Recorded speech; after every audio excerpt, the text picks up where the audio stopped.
एक महिला मेरे पास आई, 4 आंसू लुढ़काए। मैंने कहा क्या हुआ बहन, क्या तकलीफ है तुमको? उसने कहा महाराज रुपया है, पैसा है, धन है, दौलत है, पति भी बहुत अच्छा है, किसी चीज की मुझे कमी नहीं है। तो मैंने कहा फिर रोती क्यों हो? बोले रोती इसलिए हूं कि मेरे पास लड़की है लेकिन लड़का नहीं है। मैंने कहा इसमें रोने की क्या जरूरत है? बोले एक लड़का तो होना चाहिए ना। मैंने कहा 21वीं सदी में जी रही हो, और वही दकियानूसी पुराने ख्यालात की एक लड़का होना चाहिए। मैंने कहा क्या करेगी एक लड़का पैदा करके? बोले बुढ़ापे का सहारा बनेगा।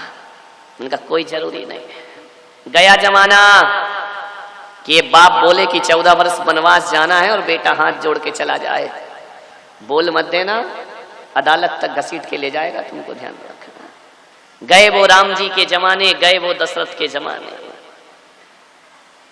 बेटा कब पड़ोसी बन जाए इसकी कोई गारंटी नहीं हुआ करती। एक बात ध्यान रखना, बेटी ससुराल में रहकर भी माँ बाप का ध्यान रखती है, और बेटा पास होकर भी माँ बाप का ध्यान नहीं रखा करता है। ध्यान रखिए। किस बेटे की चाहत में जीते हो तुम?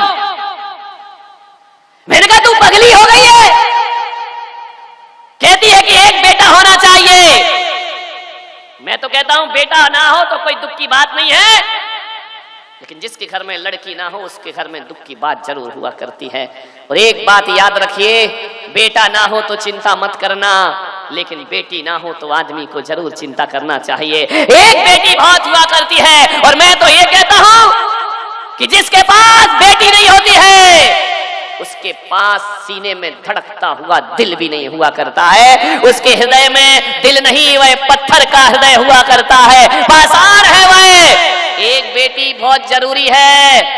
एक बेटी अच्छे अच्छे के अहंकार को चुनौती दिया करती है, और जिनकी बेटियां नहीं हैं, बेटे ही बेटे हैं, बड़ी छाती चौड़ी करके चलते हैं कि हमें तो किसी के सामने झुकने की कोई जरूरत नहीं। झुकाने का काम करती है एक बेटी, और बड़ों बड़ों के अहंकार को मिट्टी में मिला दिया करती है। इसलिए आपसे कह रहा हूं कि आपके घर में बेटा हो या ना हो, हर घर में एक लड़की जरूर होना चाहिए, एक बेटी हर घर में जरूर होना चाहिए। बेटी इंसानियत सिखाती है, बेटी झुककर जीना सिखाती है, बेटी हमारे अंदर मानवता को जन्म दिया करती है। एक बेटी घर में जरूर होना चाहिए। ध्यान रखिए। बोली महाराज कह तो सही रहे हो, तो इनका अब क्या दिक्कत है? बोले फिर भी एक वंश का अंश तो चाहिए। किस वंश के अंश की बात कर रहे? ऐसी मानसिकता लोगों ने बना ली है कि हमारे घर बेटा ना होगा तो हमारा वंश नहीं चलेगा। कोई जरूरी है कि बेटा हो जाए तो वंश चलेगा? इस गलत फहमी में, इस मुगालते में मत जीना कि बेटा वंश का दीपक ही बनकर आएगा। कभी कभी औलाद कुल दीपक नहीं बनती, कुल अंगार बन करके भी पैदा हो जाया करती है। ध्यान रखना, जिस वंश और खानदान की तुम चिंता करते हो, एक औलाद उस खानदान का नाम मिट्टी में भी मिला दिया करती है। आप इस गलत फहमी में ना जिए कि बेटों से वंश चला करता है। मैं आपसे पूछ रहा हूं, धृतराष्ट्र के कितने बेटे थे? बोलो। 100 थे ना? दूसरों की औलाद की बहुत गिनती मालूम रहती है तुमको। अपने घर में कितने चंगू मंगू हैं ये पता ही नहीं है। तुम विचार करिए। धृतराष्ट्र के 100 बेटे थे। बताओ ग्वालियर वालों, कौन सा हित साधा उनने अपनी खानदान का? 100 बेटों ने कौन सा बाप का नाम रोशन कर दिया? बोलिए। 100 बेटों ने कौन सी खानदान और पूर्वजों को यश कीर्ति दिला दी? कौरव जैसे 100 बेटे माँ बाप का कोई नाम रोशन नहीं करते हैं। रावण के कितने लड़के थे मालूम? कितने थे? 1 लाख।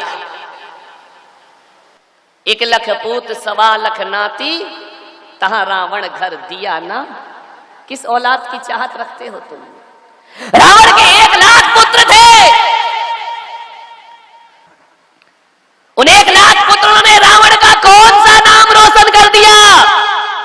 आपसे पूछता हूं, 1 लाख बेटे भी रावण के खानदान का नाम रोशन नहीं कर पाए, और कौरव जैसे 100 बेटों ने माँ बाप को कोई ऊंचा दर्जा नहीं दिया। क्या सोचते हो कि बेटा नहीं होगा तो वंश नहीं चलेगा? अरे रावण के बच्चे और कौरवों जैसे बेटों ने अपने वंश का नाम मिट्टी में मिला करके रख दिया, अपने खानदान का नाम मिट्टी में मिला दिया। कौरव जैसे 100 बेटे किसी काम के नहीं होते हैं, सीता जैसी एक बेटी 2 कुलों का नाम रोशन कर दिया करती है। विचार करिए आप, सीता जैसी एक बेटी काफी है, कौरव जैसे 100 बेटों ने कोई नाम रोशन नहीं किया, वंश चलाया सीता ने। विचार करिए, बेटा 1 कुल को रोशन करता है, बेटी 2 कुलों को रोशन करती है, पति का नाम भी रोशन करती है और पिता की खानदान का नाम भी रोशन। एक बेटी काफी है, ये भ्रम निकाल लो। कभी कभी बेटियां वो काम करती हैं जो बेटे मिलकर के नहीं कर पाते हैं। एक बेटी वह कर देती है जो 100 बेटे मिलकर नहीं करते हैं। इसलिए मैं कह रहा हूं कि वंश चलाने के लिए अंश की जरूरत नहीं होती। महावीर की कितनी औलाद थी? बोलो।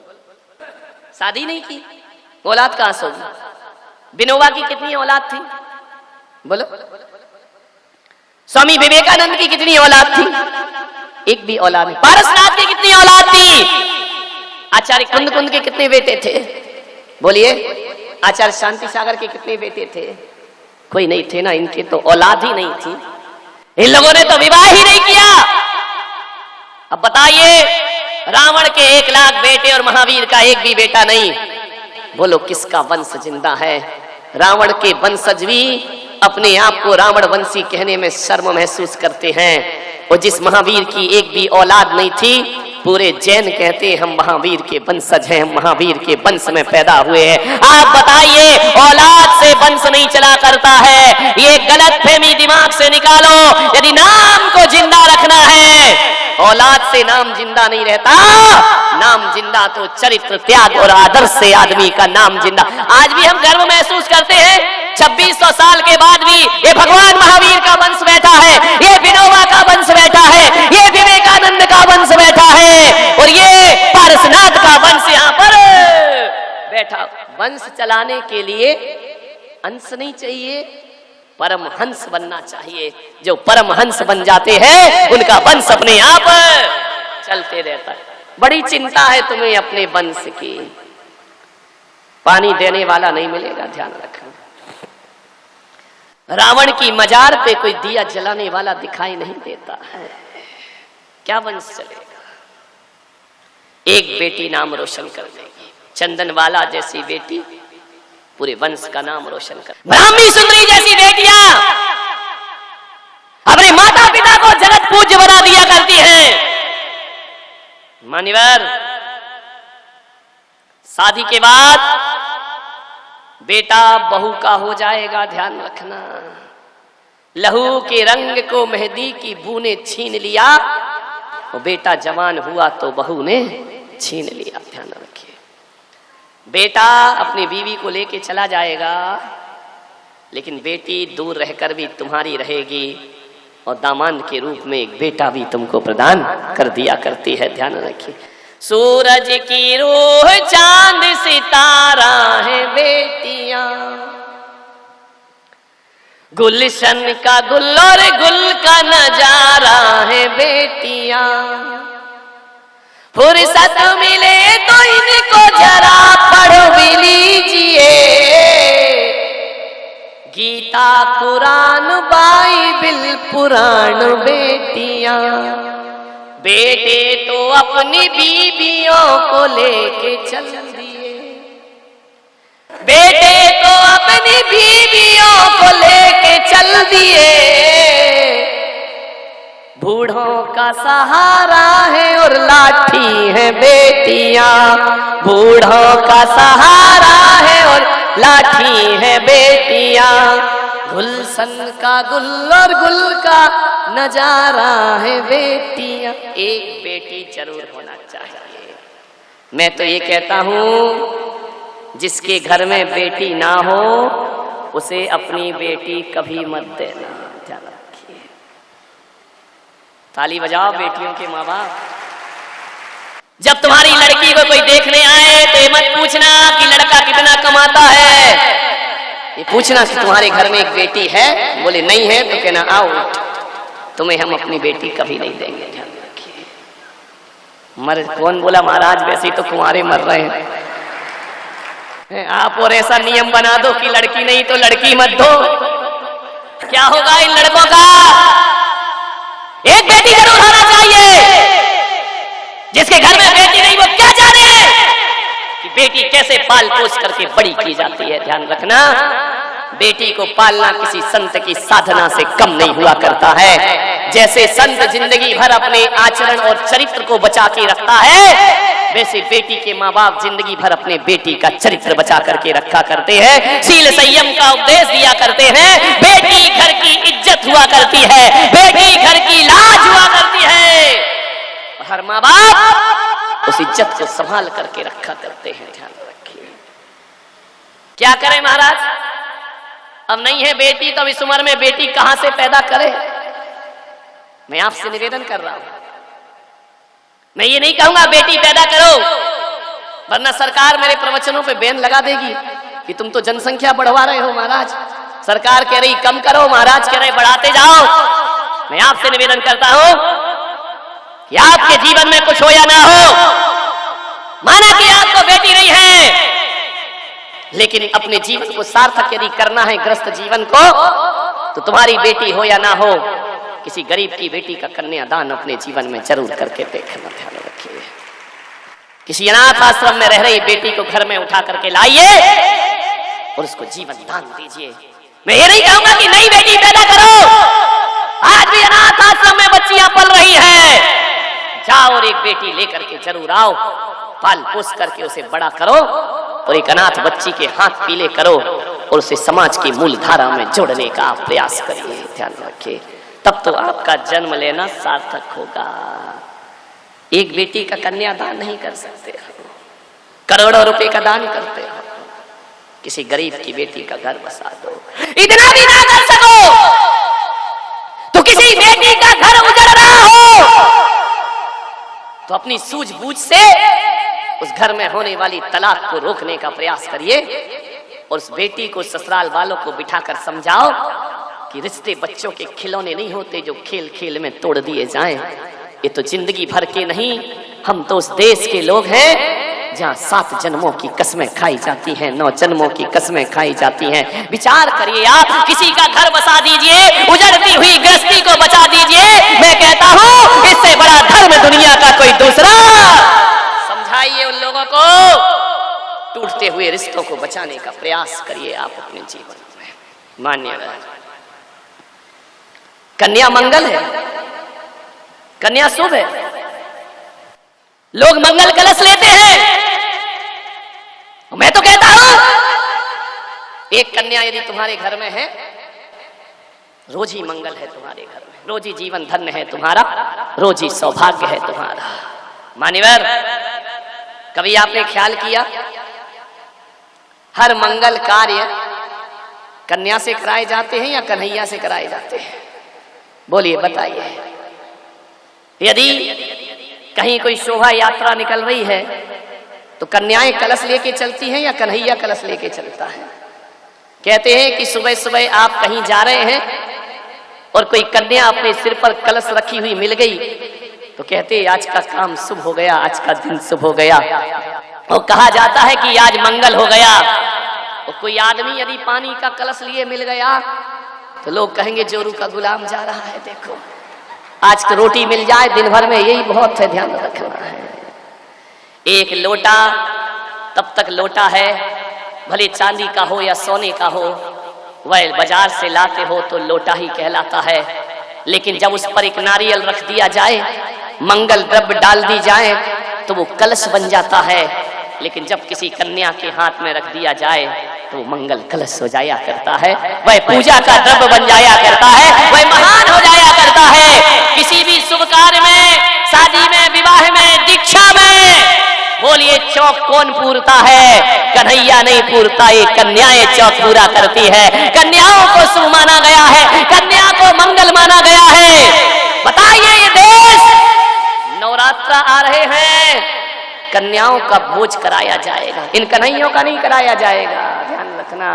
कन्या भोज बुंदेलखंड में आज भी परंपरा है कि वहां पर कन्या के पैर माँ बाप छुआ करते हैं, बेटी के पैर पूजे जाते हैं। वहां बेटी छोटी हो भाई से या बड़ी हो, हर पीहर पक्ष उस बेटी के चरण स्पर्श किया करता है। जैन समाज में भी यह परंपरा आज भी मौजूद है। वहां पर कन्याओं से पैर नहीं छुलाए जाते हैं, बल्कि माँ बाप कन्याओं के पैर छुआ करते हैं। ध्यान रखिए, कैसा मंगल परंपरा है कि बेटी के पैर छुए जाते हैं। ससुराल पक्ष के यदि 80 साल के दादाजी भी हैं और 8 साल की पोती है, तो दादाजी उस पोती के चरणों का स्पर्श किया। इतनी पावन होती है कन्या। कन्याओं को लात नहीं मारी जाती है। मंगल कलश आप घर ले जाते हैं, बताइए कहाँ रखते हैं मंगल कलश? जूते रखते हैं वहां या पूजा के स्थान पर रखते हैं? ये जो मंगल कलश लेकर जाएंगे कहाँ रखेंगे? पूज्य स्थान पर रखेंगे ना। इस मंगल कलश को लात नहीं मारी जाती है। लात मारो तो अपने सौभाग्य को लात मारी जाती है। और मैं आपसे कह रहा हूं, जिसने मंगल कलश बनाया, मंगल कलश को लात मारना पाप है, तो कन्या को लात मारना महापाप हुआ करता है। इससे बड़ा पाप दुनिया में कोई दूसरा नहीं हुआ करता है। कन्याओं को लात नहीं मारी जानी चाहिए, लड़कियों को लात नहीं मारी जानी चाहिए। कन्याएं तो पूजा का स्थान हुआ करती हैं, ध्यान रखिए, घर को मंगलता प्रदान करती हैं। मान्यवर, बेटा ना हो तो दुखी मत होना, बेटी ना हो तो अभागे हो तुम लोग कि तुम्हारे घर में एक मंगल ने जन्म लेने से रुक चुका है। ध्यान रखिए। आप सोचिए, आज कन्याओं को लात मारी जा रही है, कन्याओं का अपमान किया जा रहा है, कन्याओं का शोषण किया जा रहा है। आज सड़कों पर निकलती है बेटी तो डरती है, खुलेआम सड़कों पर गाड़ियों पर उसका बलात्कार कर दिया जाता है, उसके साथ दुर्व्यवहार किया जाता है। अरे जीती है तो माँ बाप परेशान रहते हैं, ससुराल जाती है तो ससुराल वाले, क्या मिलता है इस नारी को इस जगत में? सिवा यातना और तानों के सिवा कुछ नहीं मिला करता है। उसे व्यंग्यवाण मारे जाते हैं, उसे दासी बना करके रखा जाता है, उसे वैचारिक गुलाम बना करके रखा जाता है। मैं तो कहता हूं, जिस घर में नारी का सम्मान होता है, उस घर में लक्ष्मी का वास हुआ करता है, उस घर में लक्ष्मी की कृपा बनी रहती। मत मारिए बच्चियों को। कन्याओं को लात मारी जा रही है। लात मारी जाने से मेरा मतलब जन्म लेने से पहले उन्हें खत्म किया जा रहा है, कली को खिलने से पहले मसला जा रहा है। एक बेटी को जन्म लेने पर पाबंदी है।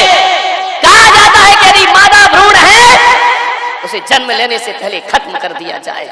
ऐसे क्लिनिकों की बाढ़ आ गई समाज में। सरकारी पाबंदी होने के बाद भी धड़ल्ले से गर्भपात इस देश में चल रहे हैं। डॉक्टर गर्भपात करता है, डॉक्टर बच्चे की हत्या करता है।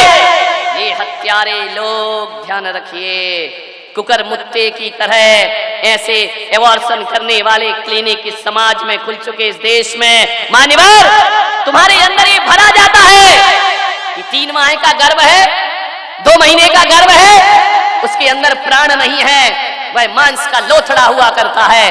लेकिन जैन दर्शन कहता है, हमारा अध्यात्म कहता है, गर्भाधान के 7 दिन बाद उसमें प्राण आ जाते हैं, उसमें जीव आ जाया करता है। और यदि आपने 1 महीने के बच्चे का भी एबॉर्शन कराया है, तो मान करके चले कि आपने सैनी पंचेंद्रिय जीव की हत्या की है, एक मनुष्य का मर्डर किया है। आप हत्यारे हैं, आपने हत्या की है, आपने खून किया है। आपको एक इंसान मारने का पाप आपके सिर पर जरूर लगेगा, ध्यान रखिए। मान्यवर, एक अजन्मे शिशु को मार देना कहां की मानवता है?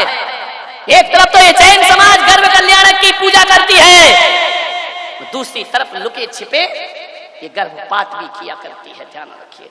मैं सोचता हूं जो माताएं बहनें गर्भपात कराती हैं, उन्हें भगवान के गर्भ कल्याणक की पूजा करने का कोई अधिकार नहीं होना चाहिए। ध्यान रखिए।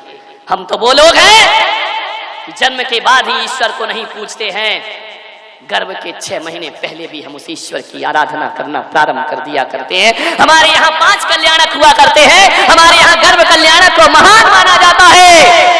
आप बताइए, गर्भ कल्याणक के अर्घ चढ़ाने वाली उस महिला की कैसे हिम्मत हो जाती है कि वह डॉक्टर के क्लिनिक में जाकर गर्भपात करा लिया करती।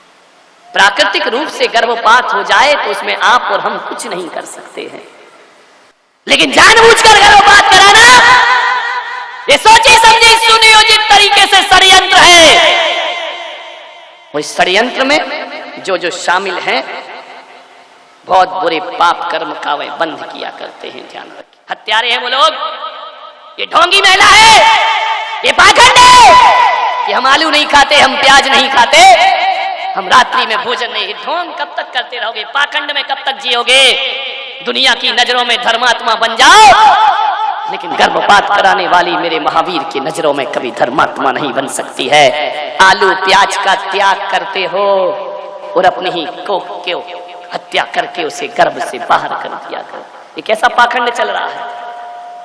10-10 पूजा करती है अम्मा पर्यूषण में, वो बहू को गर्भपात कराने के लिए प्रेरित भी किया करती है। ये सब ढोंग है। एक बात ध्यान रखना, ये खून के धब्बे तुम मेहंदी के रंग से छिपा तो सकते हो, लेकिन आत्मा पर पड़े हुए खून के धब्बे ये धोया नहीं जा सकता है। ध्यान रखना, कोई प्रायश्चित नहीं होता है इसका प्रायश्चित तो पशु गति और नरक गति ही हुआ करती है। ध्यान रखिए, एक बच्चे की हत्या कर दी तुमने, गर्भ में आते ही उसे जीने का हक नहीं देते हो। गर्भपात एक है, पाप 4 है। पहला पाप जो गर्भपात कराते हैं, पहला पाप तुमने अतिथि की हत्या की है। वो जबकि हमारे देश की संस्कृति कहती है अतिथि देवो भव, अतिथि घर में आया है तो देवता के समान होता है। हमारे यहाँ तो लिखा अतिथि संविभाग, यदि भोजन कर रहे और कोई अतिथि आ जाए तो आधा भाग अतिथि को भोजन में दे देना चाहिए। ये हमारी संस्कृति है, ये हमारी सभ्यता है। एक बच्चा गर्भ में आया, भाई अतिथि था, एक मेहमान था, उसका सत्कार तो नहीं किया, उसके हत्यारे हो गए थे। सब ध्यान रखिए। दूसरा पाप, तुमने एक गर्भ में पल रहे बच्चे की हत्या नहीं की, बल्कि एक शरणागत के हत्यारे हो तुम। और हमारे देश की संस्कृति ये कहती है कि शरण में यदि शत्रु भी आ जाए, शत्रु का भाई विभीषण भी आ जाए, तो राम उस विभीषण दुश्मन के भाई को भी गले से लगा लिया करते हैं। कैसी रामायण पढ़ते हो आप? आपके घर में एक बच्चा आया है, वह आपकी शरण में आया है, पालनहारी मारनहार हो गए, बाढ़ ही खेत खाने लगी, कैसी होगी जिंदगी हमारी? विचार करिए। एक शरणागत की हत्या की है तुमने। तीसरा बाप, तुमने दीनहीन अनाथ की हत्या की है। इतने ही तुम्हारे बाजुओं में ताकत थी तो जन्म लेने के बाद मार के दिखाते। एक दीनहीन अनाथ को 3 लोगों ने मिलकर के मार डाला। 3 हत्यारे हैं उसके। वो बच्चा चीख नहीं सकता है, वो बच्चा कानून से अपनी दया की भीख नहीं मांग सकता। वो बच्चा तुम्हें अदालत तक घसीट के, अनाथ है ना वो, गर्भ में है तुम्हारे, वह अपनी जिंदगी की मांग नहीं कर सकता। 3 हत्यारे हैं ये। पहला हत्यारा तो वो पति जो अपनी पत्नी को गर्भपात के लिए मजबूर करता है, वो सबसे बड़ा हत्यारा हुआ करता है। दूसरा हत्यारा वो डॉक्टर जो चंद रुपयों के खातिर किसी के गर्भ में पल रहे अजन्मे शिशु का कत्ल करता है। और तीसरी हत्यारिन वो मां है जो अपने ही खून की हत्या करवाती है जाकर के। ध्यान